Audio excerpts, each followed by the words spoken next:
Something I never noticed, which is actually pretty neat, is Sonic pretty much has full 360-degree movement on the area map, which is pretty neat. Right here you can see I'm kind of like nuzzling, I don't want to say the wall, but the end of this area, kind of circle level thingy, which is not the best way I could have put that, but you can move all around, except if you press up or left in this case, because then you move on to the next act. Same up here, I can just kind of wiggle around, which is pretty neat. I never noticed that. But anyway, enough talking about some stupid stuff like that. Welcome back to Sonic Colors, and let's get into Act 5 of Starlight Carnival, which, by the way, has a completely new Wisp.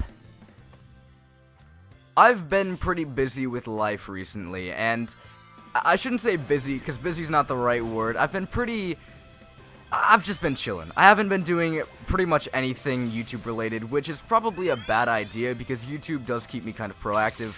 It makes me have to, actually think and like, oh, what should I do next? What should I plan out next? Stuff like that. But since summer started, I've just been kind of lazing around and just reading stuff and, not really doing all that much, which is a bad thing. But I finally decided, enough just kind of sitting around or like talking to friends. Let's actually get back into YouTube. So I'm sorry for the kind of short absence that people probably didn't even notice, but I just want to get back into recording this game. I tried to at one point, but I actually had a recording failure, which is why I'm recording this all over again. I actually had to go to a new save file, and then, I don't want to talk about it. It was a big hassle, but anyway, that's not the point. Now I'm recording, and that's all that matters. Here's a new Wisp. So if you shake the Wiimote, obviously you activate the Wisp, and this Wisp is called Hover. You'll notice that I probably don't actually need to say the Wisp's name because Sonic does it for me, but just to be safe. Anyway, Hover actually acts as this game's Lightspeed Dash. I think it's actually really neat that they put the Lightspeed Dash into a Wisp power-up because that's just really cool. I think this is the one moveset Sonic had in the previous installments that they could actually get away with doing this with because for like the sidestep and everything else, that wouldn't work out.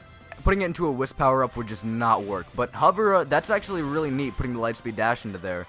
Fun fact, I didn't actually know that it acted as the Lightspeed Dash until much later on in my life. As a kid, I just used it to, well, hover. Anyway, this is one of the best areas in the game.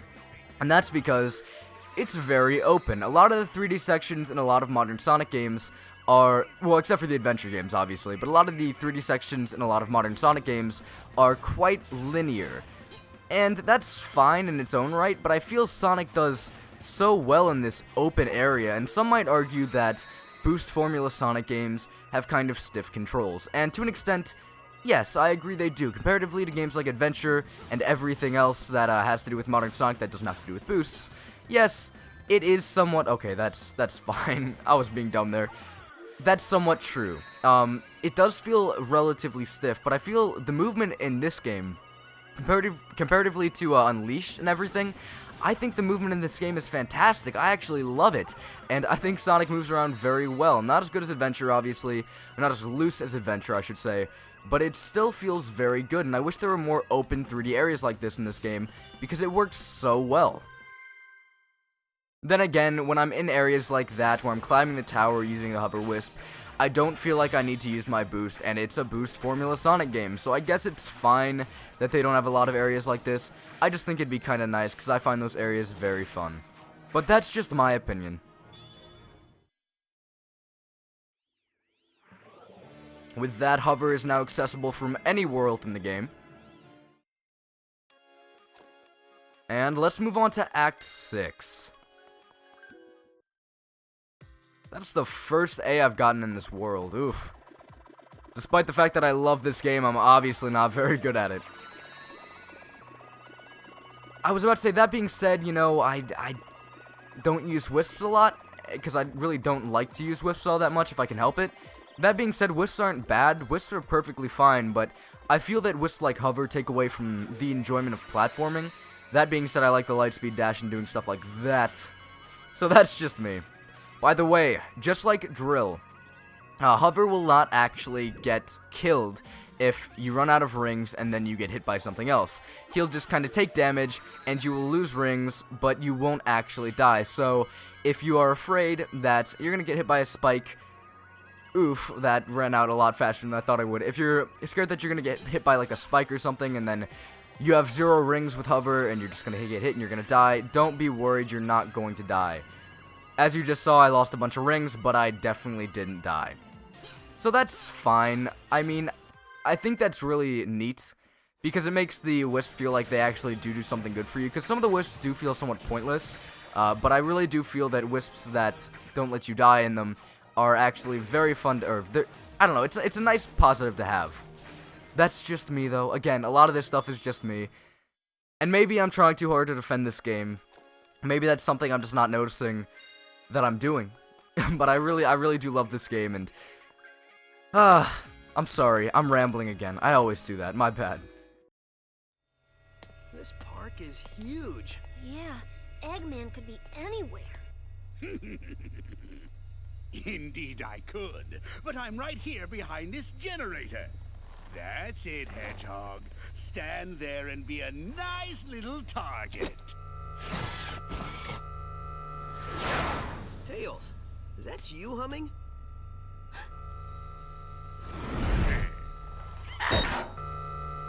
Sonic, look out!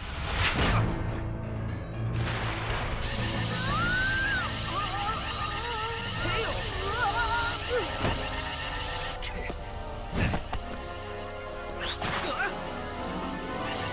Tails, buddy? He's my buddy now. What have you done to him? Me? I did nothing at all. Unless shooting him with my mind control beam that runs on alien energy counts is doing something to him. Does it? To get to me, you're going to have to go through your best friend. This turned out much better than I could have hoped, and I only used a small prototype. Enjoy it while you can. Oh, I will. In fact, the only way to make this better would be to have you two fight. Come on, Tails. Snap out of it, dude. You don't want to do this. What the? Tails, buddy, are you all right? Huh? Where am I? Why is my nose hair tingling? Lousy, cheap alien energy. Huh? Ran out of juice. Well, I'll get more. Lots more. And then I won't just control one little punk, but the whole universe. In the meantime, enjoy the park. I'll leave you your own private tour guide.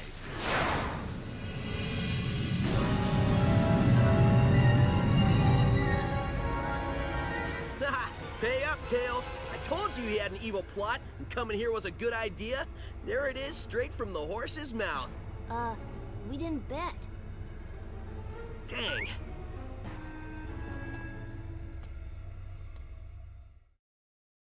So we finally actually got some exposition. We didn't really know what Eggman's evil plot was. In fact, we barely saw Eggman before. We saw him once, and he was kidnapping aliens for some reason or another. We didn't know exactly why, but now we do know why. It's to mind control everyone in the world, and he tried mind controlling Tails, and honest to God, why wasn't there a Tails boss fight in this game? You set it up perfectly. Eggman mind controls Tails.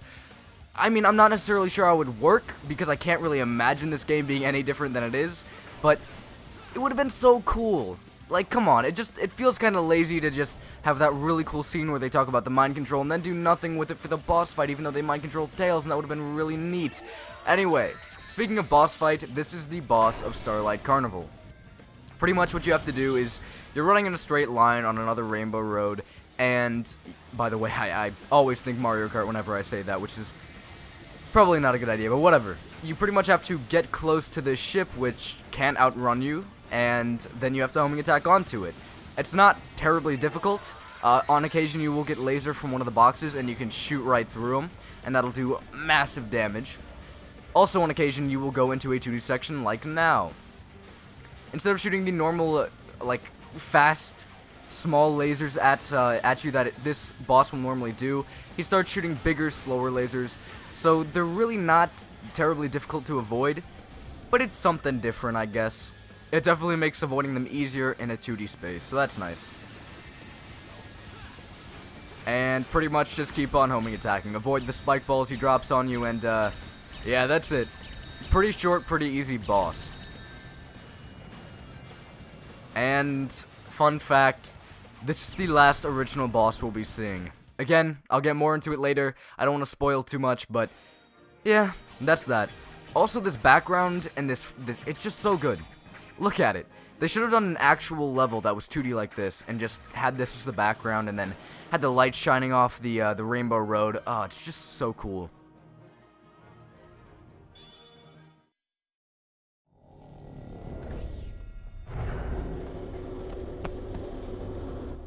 Hey, Sonic, did you give the guide your complaint? Oh, I gave it to him pretty good.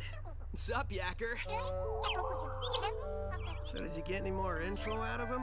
Well, it wasn't easy, but yeah. Well, we know Eggman is going to use the energy he's stealing for a mind control weapon. Learned that one the hard way. Do we know how Eggman is getting all these aliens? Yeah. At first, I thought that Yacker was talking about how Baldy Nosehair was using burps to do it. He is pretty gassy. Maybe the smell would knock him out? I don't know, something doesn't seem right with that.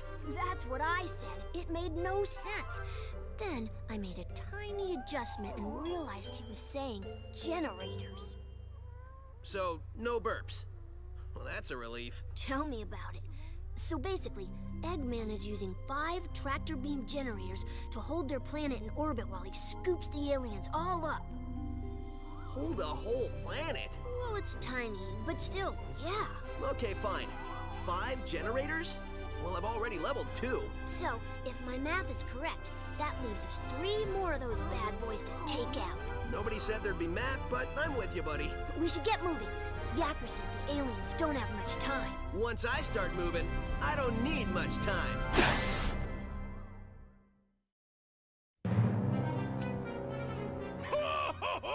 Soon, the mind control weapon will be full of energy I've siphoned from the aliens, and Sonic's world will be the center of my interplanetary theme park. Y'all reckon you'll be able to get yourself enough of that energy to take over the whole dang planet? Yes, I reckon I will.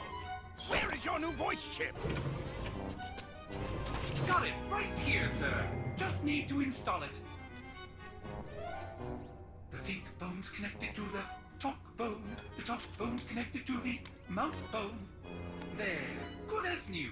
Finally. I don't think anything could have been more annoying than that cowboy chatter. Feeling ship-shape with me new voice chip I am. Begging your pardon, Squire, but me and me matey are gonna sail off and search for that lubber Sonic. Arr! I think that's the wrong chip. Really? Are you sure he doesn't normally speak in pirate? On the bright side, he's much more exotic now. Just go find him and fix that chip! Shortly, I will have no need for those idiots. In just a few hours, Sonic's world will be under my control. When it is, it will be the crown jewel of my amusement park. The greatest amusement park in the universe! Oh!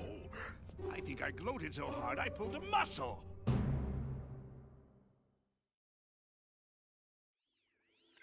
Again, the story's very childish, and that's fine. I honest to God think that's fine. If you want a dark and edgy story, don't play a game about an anthropomorphic hedgehog. But anyway, enough rambling. That was a lot of exposition. We now know that on the world map, there are these chains that are linking the different planets to Tropical Resort, which I assume is a planet crafted by Eggman. As we beat every single world, we actually broke these tractor beam type things. So that's a thing. We're trying to free the planets and stop Dr. Eggman from using his mind control device to take over Sonic's planet all the way over here. But anyway, after beating Tropical Resort, Sweet Sweet Mountain, and Starlight Carnival, you will unlock a few new things. First of all, this is Planet Wisp. You'll unlock Planet Wisp, Aquarium Park, and Asteroid Coaster, as well as this, which is pretty much just ranking boards for different stages. It's the Egg Shuttle, it's alright, I never use it, and I will not be showing off any more of this in the Let's Play, so that's that. Anyway, without further ado, that's the end of this video. Next time, I'll be moving on to Planet Wisp, and if you thought I gushed a lot with Starlight Carnival, you have not seen these two worlds. I'll get into Asteroid Coaster later, but Planet Wisp and Aquarium Park are fantastic. But without further ado, that's that. Until next time.